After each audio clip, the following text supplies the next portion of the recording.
خو یو استاد خو د دې انتهایی زیات ډیر شاګردان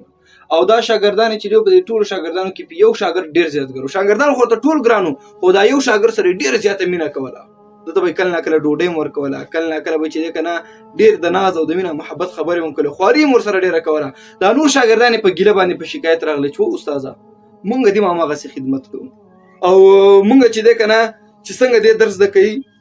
مونږ ماما غس درس د کوو د سره ډیره مینه کوي مونږ سره کوم کوي دا ولی کوم پروګرام دې شروع کړ استاد اخر مونږ خو انسانان یو کنه مونږ سره لګ مینه کوه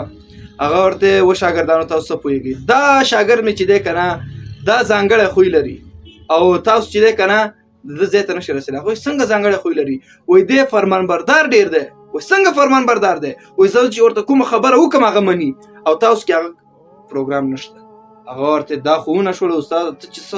خبره کې تا نه زمونږ سرم قربان ورته سید تاسو باندې ورځ امتحان کوم نو ورځ تیرې دي دا ټول شاګردان استاد راوغتل او یو چرګ ورکړه چې دا دې ځکه کې الاله کوي چې اغلته هیڅوک مونږ ګوري چې پښه کوم مونږ ګوري چې څوک هم نه په دا شاګردان لاړل منډه کې څوک د غر خواته لاړو کړ یو چرګ الاله کړه څوک د بام سر ته خطر اغلته الاله کې چې څوک مینه ویني څوک د تشناب ته د نن شو اغلته الاله کړه څوک کوټه کې چا پټه الاله کړه چا په یو ځای کې چا بل ځای کې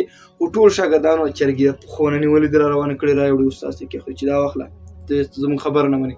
خبره مې منل چې کوم شاګرد په ډیر زیات ګران هغه چرګ نه دالاله کړي هغه هم دې سره راوړه بیرته ورته کې خدای هغه شاګردان یو بل سره خنل وګوره استاد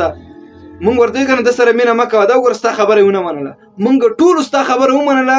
او تا چرته چرګ دې ځکه راځي چې څوک مونږ ګوري په ماغه ځکه مولا راکړه در چې جوړ چرګ بیرته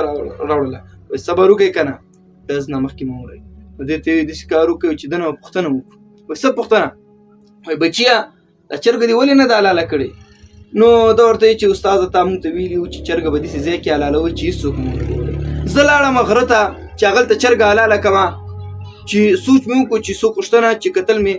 چې څوک راته ګور نه رب راته قتل چې الله خو مې ګور بیا مې الارم رانه ما بام سره وختم ما چې دلته به الارم دلته خدای پاک قتلم لاړم تشناب ته غلطه خدای پاک قتلم کوټې ته لاړم غلطه خدای پاک قتلم بازار کې هر ځای ته چې لاړم ما چې چرګ الاله کوم خو چې ته بتلم خدای پاک قتلم استاد دې سې مې پیدا نکړو چې غلطه خدای نه او زینم قتل هر ځای کې به خدای قتلم استاد ورته چې پامو نکته ته تاسو کې دا پروګرام نشته د کې دغه عظیم صفت الله جل جلاله د خشیت خیره چې د کې الله تعالی خپل داری خیره هر ځای کې ورته الله جل جلاله ښکاری عزتمند موږ ته استادانو کې چیرته تاسو